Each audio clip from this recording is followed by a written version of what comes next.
Prime Minister Narendra Modi will launch the BJP's month-long mass outreach campaign to mark the completion of 9 years of the NDA government from Ajmer today by addressing a rally.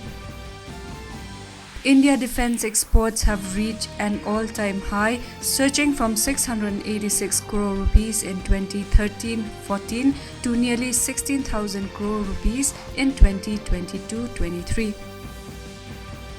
External Affairs Minister Dr. S. Jaishankar will embark on two-nation tour of South Africa and Namibia from tomorrow. Chief Minister Conrad K. Sangma today launched the Meghalaya Cancer Care or MEGHALAYA project for screening and early detection of cancer at U Sosotham Auditorium, Shillong. Minister for Road Transport and Highways Nitin Gadkari chaired a meeting with officials of National Highways Authority of India in New Delhi on Tuesday and discussed various aspects of national highway development.